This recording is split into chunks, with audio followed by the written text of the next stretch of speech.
Next हमारी signalling कौन सी है, IP3 डैग। अब ये पढ़ने वाले IP3 डैग पाथवे, ये हमने GPCR में पढ़ा था।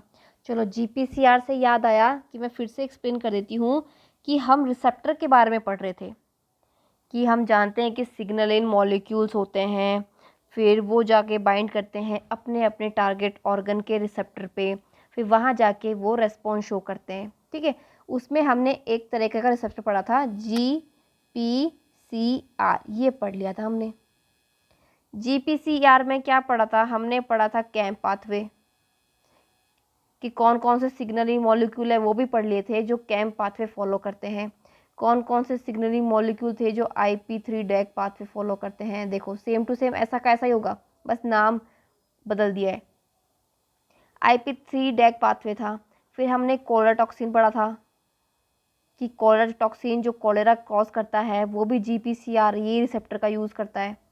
पर्टूसिस टॉक्सिन, ये जो वूपिंग कफ वाला साउंड आता है, जो खांसी आती है, जो पर्टूसिस कॉज करता है बॉटरडेला पर्टूसिस, वो भी GPCR का पाथवे ही यूज़ लेता है। GPCR का रिसेप्टर होता है, उस पर जाके बाइंड करेगा ये टॉक्सिन भी। फिर हमने एनोसिग्लिनिन पढ़ी थी जो पेनाइल में होती है, पेनिस में होती है, जिससे पेनिस इरेक्शन हो जाता है। ये सिग्नलिंग के लिए भी, एनो के लिए भी, इस सिग्नलिंग के लिए भी क्या था, GPCR रिसेप्टर ही था। फिर लास्ट में हमने पढ़ा था विजन पाथवे, इसे भी, इन सब के जो रिसेप्टर थे वो GPCR ही थे। इसका पाथवे अलग था, इसका अलग, ये सब अलग पाथवे थे, लेकिन रिसेप्टर क्या था, रिसेप्टर सेम था। कौन सा, GPCR, जी प्रोटीन कपल्ड रिसेप्टर। फिर मैंने अपनी लास्ट प्रीवियस लेक्चर में शुरू कर दिए थे एंजाइम लिंक्ड रिसेप्टर। मैंने ये अपने प्रीवियस लेक्चर में शुरू कर दिया था। जैसे मैंने पहला रिसेप्टर बताया था GPCR, उसी तरह मैंने दूसरा रिसेप्टर बताया है एंजाइम लिंक्ड रिसेप्टर। उसमें से भी मैं सबसे पहले डिस्कस कर रही हूँ ऐसे रिसेप्टर जो RTK पाथवे फॉलो करते हैं। इसमें भी सबसे पहले अपन ने कल पढ़ लिया था RAS रेस मैप काइनेस। हमने लास्ट वीडियो में पढ़ लिया था कि देखो एक रिसेप्टर ये था, इसकी कितने सारे पाथवे हैं। इसी तरह दूसरे रिसेप्टर का टर्न आ गया है। इसका पहला पार्ट RTK ये वाला, और इसका भी पहला ब्रांच RAS मैप। अब इसका दूसरा ब्रांच आज पढ़ने जा रहे हैं, वो है IP3 डैग पाथवे। ये फिर हम नेक्स्ट पढ़ेंगे इंसुलिन। अब ये RTK पाथवे को ये क्यों फॉलो कर रहे हैं, क्योंकि इसमें जो रिसेप्टर है ना कि हाँ सिंगल सिंगल रिसेप्टर है, फिर बाद में लिगेंड आते ही डायमर बना लेंगे। इसमें भी यही मैकेनिज्म होती है, इसमें भी यही होती है, इसमें भी यही मैकेनिज्म होती है। स्टार्टिंग में यही मैकेनिज्म होती है, जैसे इसमें हो रही है ना वैसी की वैसी इनमें होती है। हाँ बस रिजल्ट अलग अलग देंगे, ऐसी की ऐसी होती है। तो चलिए आज शुरू करते हैं। ये हमारा हो गया है, ये हमारा हो गया है आज इसकी बारी, और नेक्स्ट वीडियो में इसकी बारी। तो चलिए बिना वेस्ट किए टाइम शुरू करते हैं। सबसे पहले हमें पता है हमें क्या बनानी है, हमें बनानी है प्लाज्मा मेम्ब्रेन। क्योंकि ये जो रिसेप्टर होते हैं वो टारगेट ऑर्गन की प्लाज्मा मेम्ब्रेन पे तो मिलेंगे, और कहाँ मिलेंगे भाई। किसी सेल में एंट्री होना चाहता है कोई मॉलिक्यूल, कब एंट्री होगा, जब उसका रिसेप्टर होगा। तो रिसेप्टर कहाँ, बाहर तो होगा, अंदर थोड़ा छुपा के रखेंगे, नहीं ना। अच्छा ठीक है, ये डायमर पहले कैसे रहेंगे, जब सिग्नल मॉलिक्यूल नहीं आता है तब अलग अलग बेचारे, अलग अलग तनहा तनहा। बट जैसे ही लिगेंड आया, जैसे ही सिग्नलिंग मॉलिक्यूल आए, तो अब क्या होगा, ये बाइंड कर जाएंगे और ये डायमर बना लेंगे। ये क्या बना लेंगे, डायमर। ये क्या है, सिग्नलिंग मॉलिक्यूल, और ये क्या है, रिसेप्टर। अब मैंने एक बात क्लियर की थी कि इनके रिसेप्टर के पास एंजाइम्ड आके लिंक्ड होंगे, बट शर्त ये है कि वो फॉस्फोराइलेट होने चाहिए, तभी तो एंजाइम लिंक्ड है। GPCR में ऐसा कुछ नहीं था कि भाई उसका रिसेप्टर एंजाइम से लिंक्ड हो रहा है, नहीं, वो तो जी अल्फा बीटा गामा प्रोटीन थे, उसके बाद में चल रहा था कार्यक्रम आगे। ठीक है, इसमें क्या है, जो रिसेप्टर है, जहाँ जहाँ इसमें टायरोसिन होगा वहाँ वहाँ वो फॉस्फोराइलेट हो जाएगा।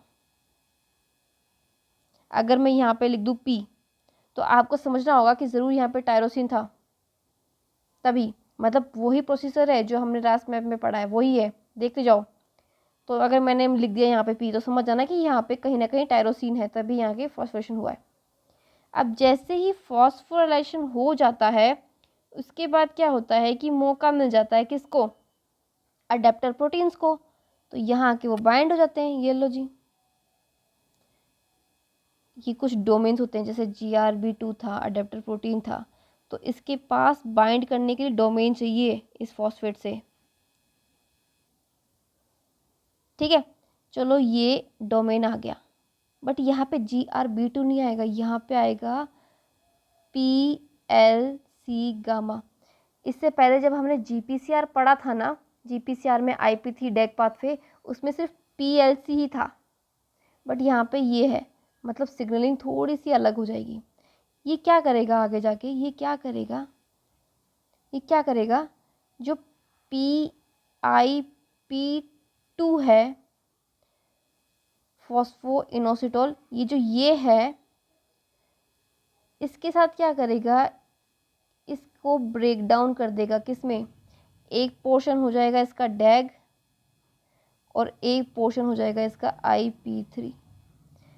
डैग तो क्या है, मेम्ब्रेन बाउंड हो जाएगा, लेकिन IP3 क्या करेगा, ये जाएगा किसके पास, ये जाएगा, ये लो जी, ये आ गया किसके पास, एंडोप्लाज्मिक रेटिकुलम के पास। यहाँ पे आके क्या होगा, जो यहाँ पे जो कैल्शियम मॉलिक्यूल का जो स्टोरेज है ना, वो बाहर आ जाएगा, क्योंकि जैसे ही इस पे बाइंड हुआ वैसे ही ये चैनल क्या हो जाएंगे, ओपन हो जाएंगे, और कैल्शियम+2 आउट, और बाहर कैल्शियम मॉलिक्यूल आ जाएंगे, और एक कैल्शियम मॉलिक्यूल जाके बाइंड हो जाएगा PKC से, और PKC बाद में जाके बाइंड हो जाएगा डैग से।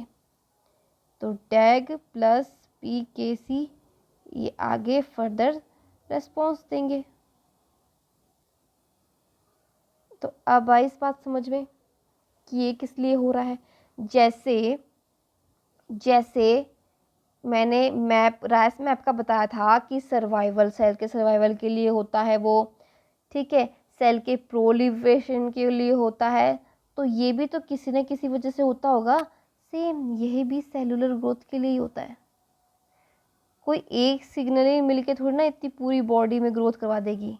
ठीक है, तो ये है IP3 डैग, ये हमने पढ़ लिए आज। नेक्स्ट वीडियो में हम इंसुलिन का पढ़ेंगे, और एक और पढ़ेंगे अपन, AKT पाथवे। इसे कैसे भूल सकते हैं, इसे भी पढ़ेंगे, AKT पाथवे को भी पढ़ेंगे। यही है वो पाथवे जो कैंसर के लिए रिस्पॉन्सिबल हो जाएगा आगे जाके, क्योंकि इसका काम ही यही है कि जितना हो सके सेल ग्रोथ करवाना, और कैंसर को यही तो चाहिए। ठीक है, ये आगे नेक्स्ट आएगा, तब मैं वहाँ कवर कर लूँगी इसको। तो ठीक है, पहला हम क्लियर कर चुके थे GPCR अपने प्रीवियस लेक्चर में, और ये सब भी हमने डिटेल में पढ़ा था। फिर नेक्स्ट आज से हमने दूसरा रिसेप्टर चालू किया है, उसका भी फर्स्ट पार्ट, और उस फर्स्ट पार्ट का भी फर्स्ट क्लियर कर चुके हैं, और सेकंड पार्ट भी क्लियर कर चुके हैं आज। अब ये 2 और बचे हैं, फिर हमारा RT कंप्लीट हो जाएगा। तो मिलते हैं नेक्स्ट वीडियो में, तब तक के लिए थैंक यू।